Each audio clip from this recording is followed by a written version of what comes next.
Oi, pessoal! Se você começou a dar mesada e sentiu que não está funcionando muito bem, respira, calma.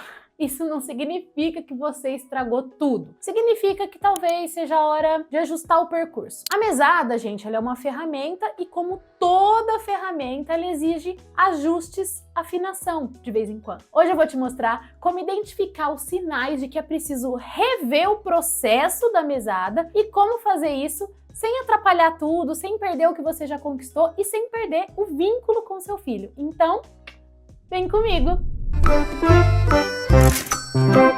Gente, é muito comum, depois de começar a mesada, muitos pais chegarem e dizer, principalmente quando os pais começam a mesada por conta própria, né? Porque quando começa com orientação, é mais difícil, é lógico que não existe nada que seja infalível, mas é mais difícil acontecer essas dificuldades. Mas eu vou relatar aqui as principais dificuldades e você vê se você se reconhece em alguma delas. A criança só quer gastar com besteira, a criança mente sobre o que comprou, ou ela gasta tudo muito cedo no primeiro dia ou nos primeiros dias, não dá valor às coisas, não entende quanto custa o esforço, perde o dinheiro, aqui já aconteceu, a minha filha perdeu o dinheiro, fica comparando com os coleguinhas, com os primos, quanto um ganha, quanto o outro ganha, o que um fez, o que o outro não fez.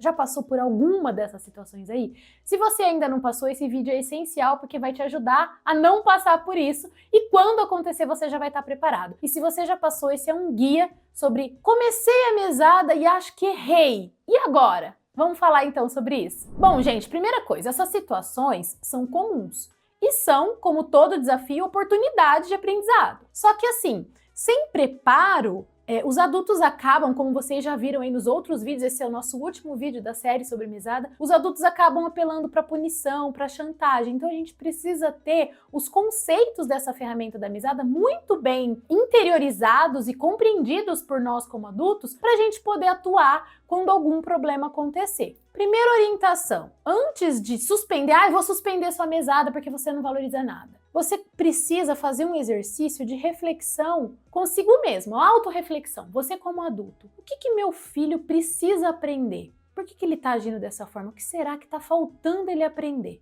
Depois de conseguir ter esse panorama do que falta a criança aprender, você vai pensar o que você pode ajustar nesse processo.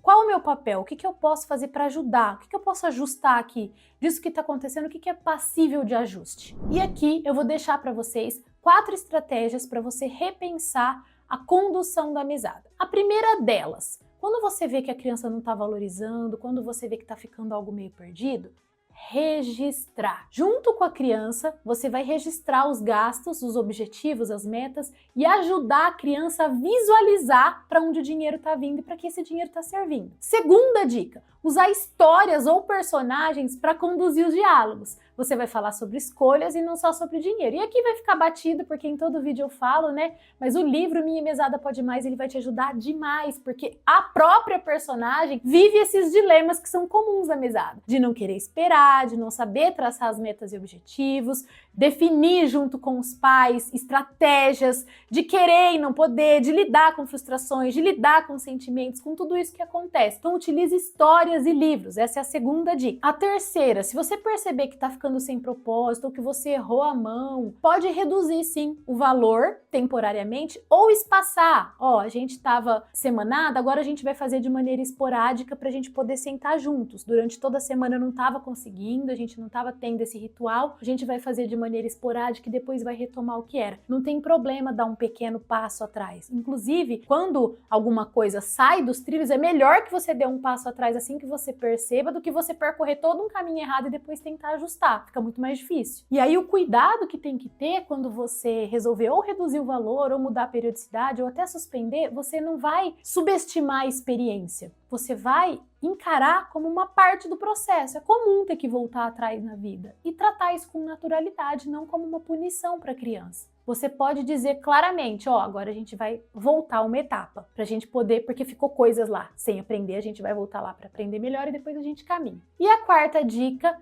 crie checkpoints. Ou seja, esses pontos aí que você vai checar esporadicamente, vocês vão ter que ter um ritual em família, revisar semanalmente o uso do dinheiro, relembrar as metas que a criança traçou, o que ela tanto queria, por que ela se perdeu no meio do caminho. Esses checkpoints, esses períodos de, a gente fala, né, de afiar o machado, não sei se alguém já ouviu essa metáfora do machado, é excelente para mostrar para a criança a função do planejamento, a função da estratégia. Ah, não está correndo como deveria? Tá, então vamos revisar, fazer uma checagem com mais cuidado e com mais recorrência, porque isso vai ajustar o processo, isso vai nos ajudar. Isso é um aprendizado valioso para a criança. E aí, como tudo que envolve a criação de filhos, é muito importante a gente, como mãe e pai, tentar entender qual que é o nosso perfil de parentalidade. E aqui não cabe nenhum julgamento, tá? A gente tem algumas tendências e é lógico que a gente vai sempre buscar o equilíbrio, o caminho do meio, mas quando a gente percebe que a gente tá indo por um lado, é autoconhecimento, né? A gente, eu tô indo por um lado mais autoritário, eu tendo a ser mais autoritário, eu tendo a ser mais permissiva. Você identificando esse modelo parental, você vai poder usar as estratégias mais adequadas para reverter no caso de erro, porque às vezes a criança tá errando por falta de orientação ou por alguma postura inadequada nossa, e a gente consegue facilmente corrigir se a gente olhar para isso assim com coragem, né, e com vontade de mudar e de melhorar. E aí, quando eu falo do perfil, a intenção é te ajudar a entender como que você está conduzindo o processo aí da educação financeira do seu filho. Uma frase típica, vou trazer aqui os modelos. Uma família autoritária, a frase típica é: se você não valoriza o dinheiro, eu não te dou mais nem, você não vai ganhar mais nem um centavo. Pronto, cortou, fez chantagem, eu mando, você obedece, pronto, acabou. Aí do outro lado, a gente tem a família, no outro extremo oposto, né? A gente tem a família permissiva. Tudo bem. Você vai aprender, você ainda é criança. Tá, gastou tudo? Toma aqui mais um dinheiro. Ainda tá aprendendo, ainda é criança. E nessa, tá lá com 20 anos, ainda tá aprendendo, ainda é criança. Aí a gente tem um modelo que é menos comum, principalmente se você tá aqui, né, nesse canal, então o seu perfil com certeza não é o da negligência, que é o mais grave de todos. Uma família negligente, quando tá conduzindo a educação financeira, que tem esse modelo parental mais predominante, qual que é a tendência? A tendência é se eximir. Resolve aí, problema seu. Você que gastou, então você que lide com as consequências. E aí, qual que é o problema disso? De cada um desses modelos. No modelo autoritário, a gente tem o problema que é gerar medo, coagir, e não gerar aprendizado. Então isso daí causa na criança sempre um receio de conversar. Quando a gente fala lá do modelo permissivo, a criança não vai desenvolver responsabilidade, ela sempre vai achar que o adulto está ali para socorrer, ela sempre vai achar que ela é o alecrim dourado, né? Um pequeno reizinho. E no modelo negligente, qual que é o problema?